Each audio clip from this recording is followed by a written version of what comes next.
Ah!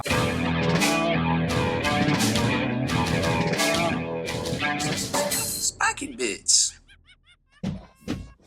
Welcome back, Hobby Maniacs. I'm Baer, and today we are unboxing the man, the myth, the legend, Sly Marbo himself. This miniature, I can't even believe I got it. It was like limited edition or something. I happened to be up at the GW store up here in North Carolina, Pinecrest Point.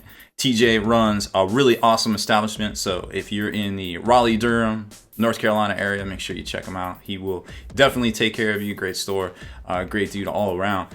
Happened to have Marbo on the shelf. I don't know how to explain it, but I scooped it up. I was like, yes! And then I realized I already had one from back in the day, but you know, it'd be cool to take a look and compare the two because, oh my.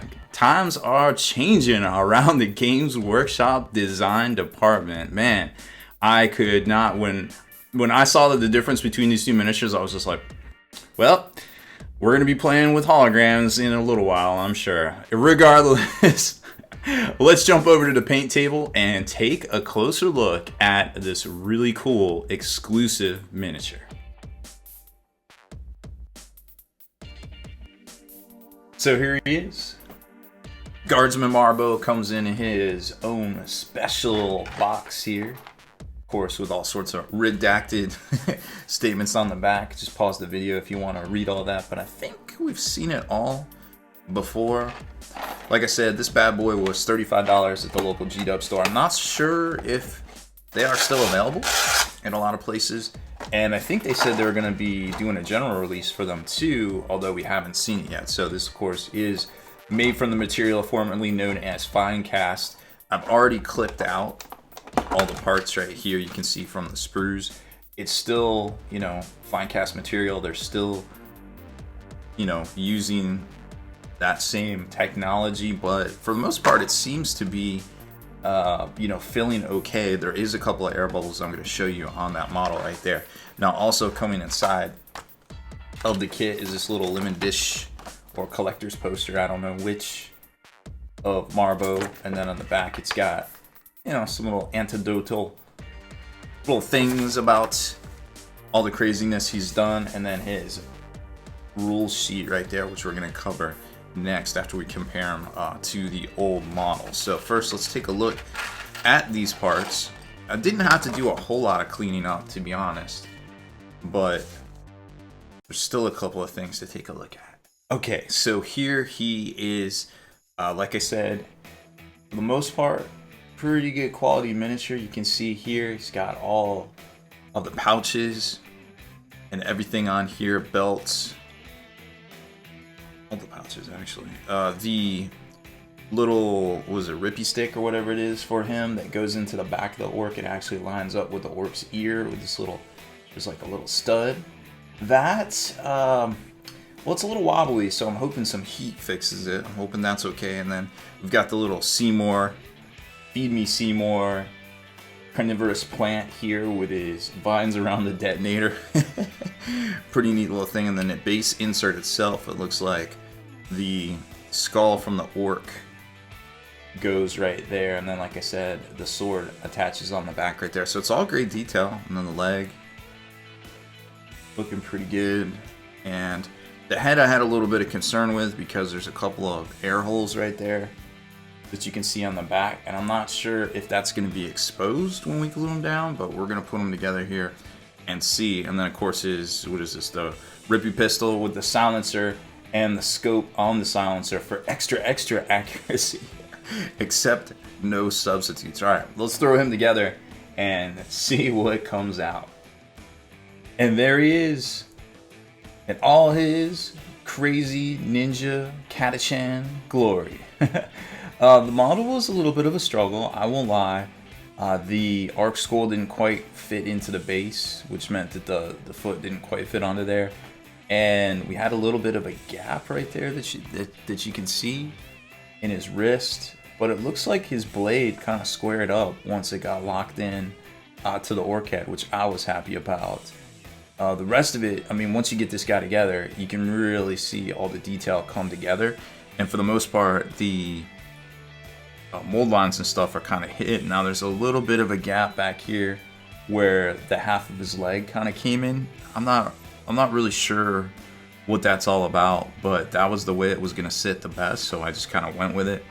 And unfortunately, you can see in his neck, it looks like he has 2 puncture wounds from the fine cast bubbles that have popped there. It's not too pronounceable when you look at it like this, but it's definitely going to need to be gap filled. But, you know, long story short, we're kind of modelless, so that's our thing. But it's a little disappointing to have something come right out of the box like that. So I'll use some Vallejo plastic putty, which has this great applicator tube. Makes it a lot easy to apply it. I didn't do it now because it takes about 3 hours or so to set, and I wanted to show you those gaps. But I will putty that up. This stuff is way better than liquid green stuff. I mean, I haven't even used liquid green stuff. I don't even know in years. I don't even know what that is. I always buy plastic putty. It's a great gap filler. We've done a ton of tutorials here with it as well.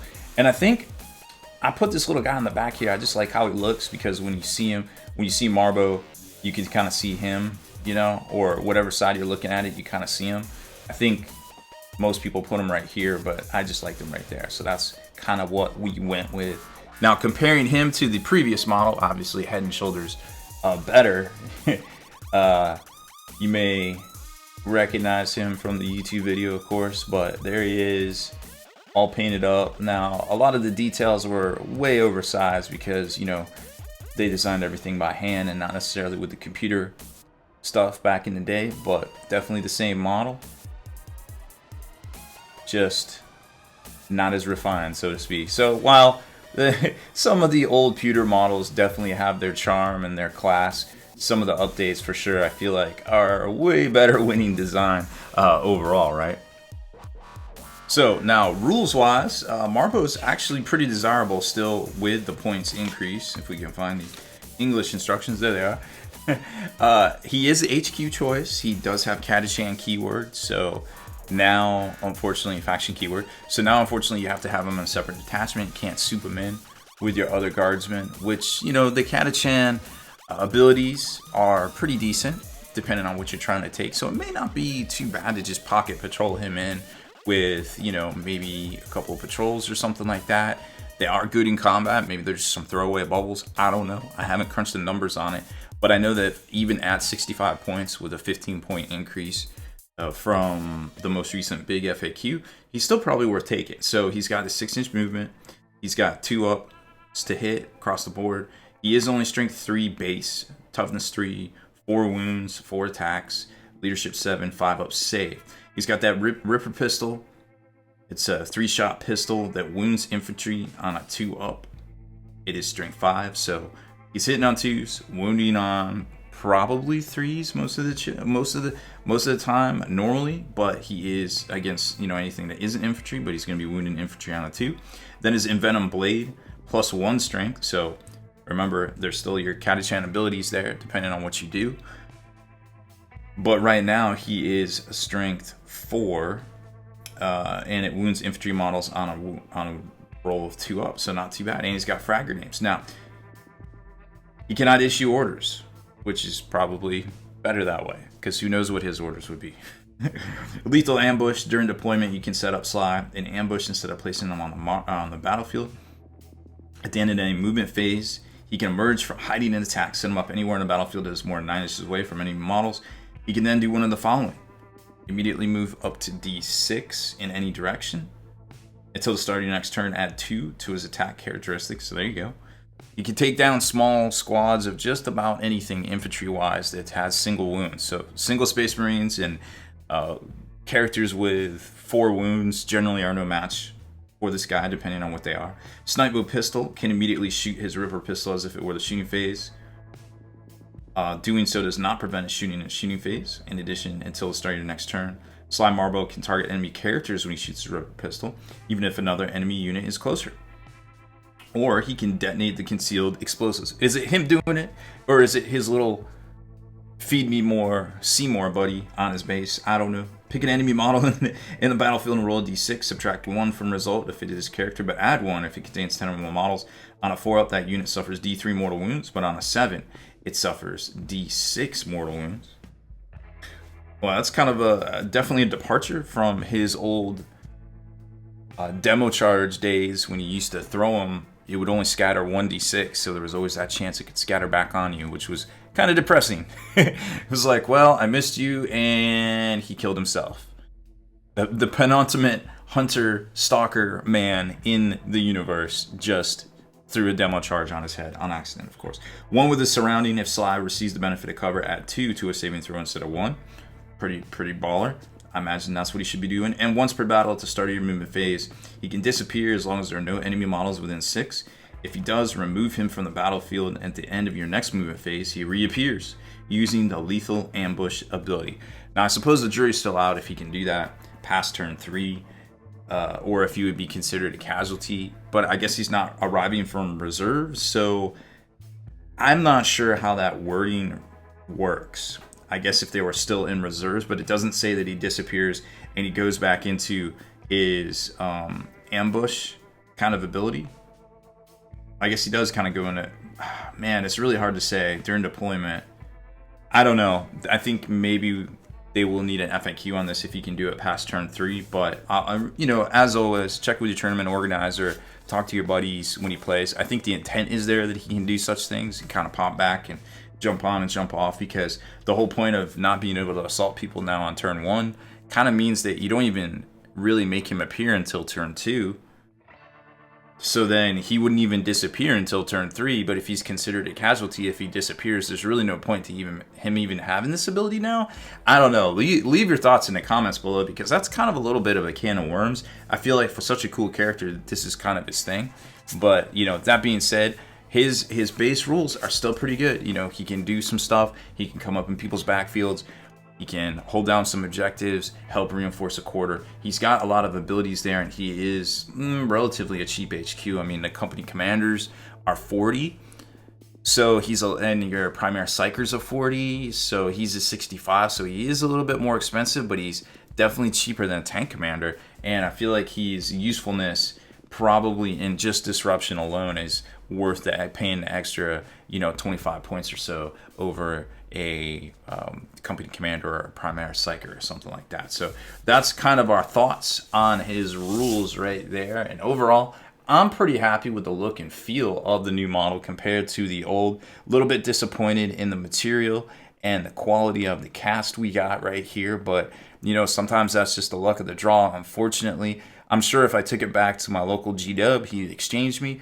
However, being an hour away and just needing a couple dabs of gap filler, I don't really feel like that's a thing unless something was missing or horribly damaged or something kind of like that. So we're just going to let that one slide, even though I know I have avenues to try to fix the model or have it replaced if that was a thing. This Game Workshop's always super good about all of that for sure. So that's about it for this one. I hope you enjoyed our unboxing and build of Sly Marbo. A little bit of rules review, a little bit of flashback to the OG pewter Marbo figure from the early to mid 2000s right there. If you like these kind of features here on the channel, make sure to hit that subscribe button and turn on notifications so you can be the very first to like and comment on all our new videos.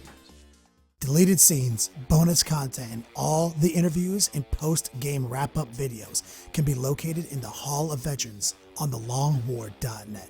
Visit thelongwar.net today and try a week completely free with no strings attached. That's not all. Thelongwar.net is also your hobby resource for exclusive early access with an ad-free experience to all your favorite videos. Members of the Hall of Veterans gain early exclusive access to multiple hobby videos.